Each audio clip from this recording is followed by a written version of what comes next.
Double engine की सरकार के प्रयासों से किसानों को मेहनत का पूरा दाम मिल रहा है। सब्सिडी और बीज पर बढ़ी सहायता अब सीधे किसानों को मिल रही है। भावांतर भरपाई योजना एवं बागवानी ने खोल दिए आय के नए रास्ते। देश के यशस्वी प्रधानमंत्री आदरणीय मोदी जी के नेतृत्व में ऐसी नीतियां बनाई हैं जिनसे किसानों की आय लगातार बढ़े।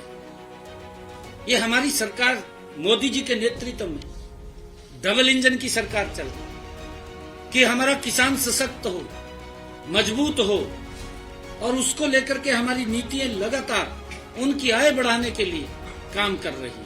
अब गांव की खुशहाली खेतों से झलकती है और किसान क्रेडिट कार्ड की ऋण सीमा 5 लाख कर दी गई, ताकि खेती आसान बने और किसान अपने सपनों को पूरा कर सके। मुख्यमंत्री श्री नायब सिंह सैनी जी के कुशल नेतृत्व में किसान उत्थान के नए अध्याय लिखे गए हैं। जब अन्नदाता मुस्कुराएगा, तभी हरियाणा चमकेगा।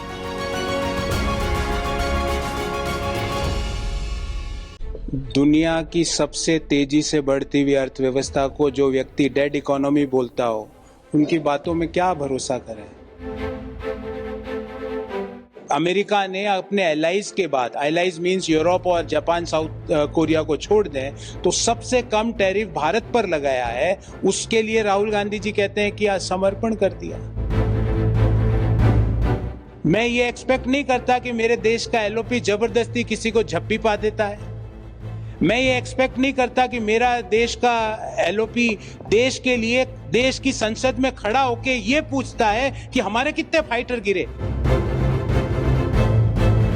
अगर कुछ समस्या है तो आधा घंटा मेरे पास आए निशुल्क, जबकि मैं निशुल्क ज्ञान कभी नहीं देता, पर निशुल्क उनको वंदे मातरम का ज्ञान दूंगा, समझाऊंगा। और मुझे पक्का विश्वास है कि अगर उन्होंने इस मिट्टी में जन्म लिया है तो मेरी आधे घंटे की क्लास के बाद वो इसका विरोध नहीं करेंगे। मुझे इसका,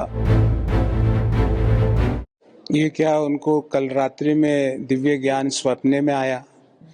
दुनिया की सबसे तेजी से बढ़ती हुई अर्थव्यवस्था को जो व्यक्ति डेड इकोनॉमी बोलता हो, उनकी बातों में क्या भरोसा करें। दुनिया की हर अर्थव्यवस्था भारत से सीख ले रही है। दुनिया का पूरा इंटरनेशनल बिजनेस भारत की अर्थव्यवस्था डायरेक्ट कर रही है। भारत की इंटेलेक्ट कैपिटल दुनिया के एआई और एमएल के बड़े मॉडल्स बना रहे हैं। उस अर्थव्यवस्था को राहुल गांधी जी कहते हैं डेड इकोनॉमी। दुनिया में अमेरिका ने अपने एलाइज के बाद, एलाइज मींस यूरोप और जापान, साउथ कोरिया को छोड़ दें, तो सबसे कम टैरिफ भारत पर लगाया है। उसके लिए राहुल गांधी जी कहते हैं कि आज समर्पण कर दिया।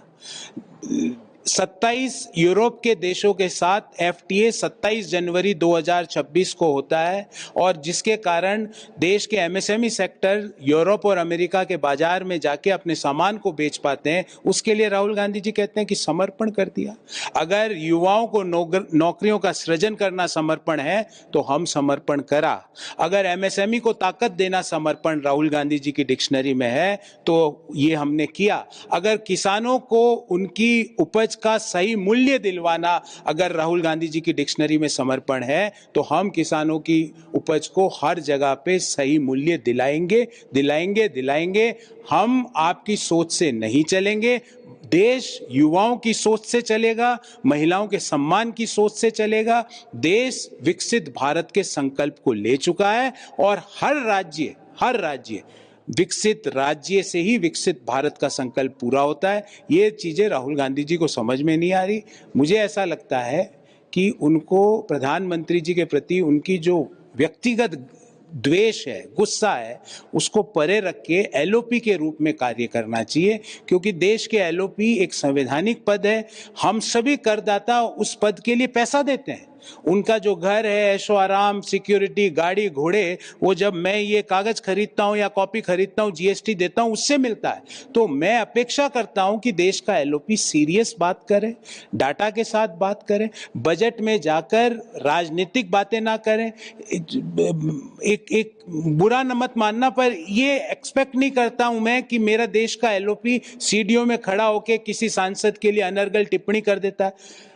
मैं ये एक्सपेक्ट नहीं करता कि मेरे देश का एलओपी जबरदस्ती किसी को झप्पी पा देता है।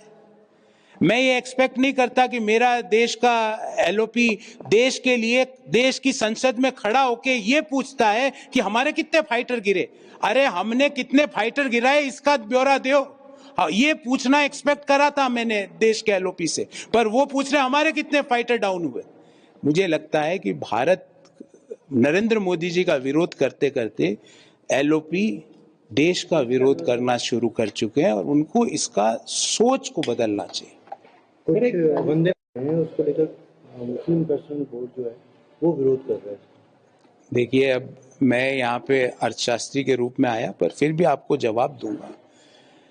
वंदे मातरम को क्यों इतने बरस तक साइडलाइन किया गया? देश के युवा और सभी राष्ट्रभक्त देशवासी, भले ही वो किसी भी आइडियोलॉजी से है, वो सवाल पूछ रहे हैं कि क्यों वंदे मातरम को साइडलाइन किया गया।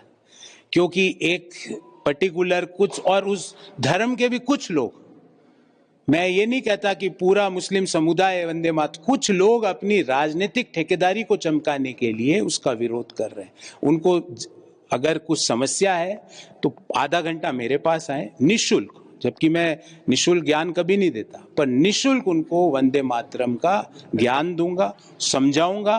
और मुझे पक्का विश्वास है कि अगर उन्होंने इस मिट्टी में जन्म लिया है तो मेरी आधे घंटे की क्लास के बाद वो इसका विरोध नहीं करेंगे, मुझे इसका विश्वास है। एक गौरव गोगोई का भी पाकिस्तान प्रेम देखने को मिल रहा है। अब नेपो किड है, पापा पापा पापा करते हुए राजनीति में आए हुए हैं। पिताजी मुख्यमंत्री थे तो यहाँ तक पहुँच गए, बाकी उनका क्या योगदान है?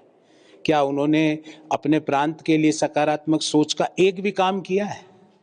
क्या उन्होंने अपने प्रांत के, अपने समुदाय, अपने स्टेट, अपने लोगों के लिए कोई भी पॉजिटिव का काम किया है? पापा पापा करके नेपो किड, जो एक मेरे को एक हमारे नर्सरी राइम थी जो बचपन में हम कहते थे, जॉनी जॉनी यस पापा, तो वो गौरव गौरव यस पापा बोलने वाला व्यक्ति है। उनके ज़्यादा सीरियसली मत लो। जिस व्यक्ति का भारत के लोगों पर विश्वास नहीं है, भारत की परंपराओं में विश्वास नहीं है, भारत की संस्कृति में विश्वास नहीं है, वो उनके बारे में क्या चर्चा करनी है?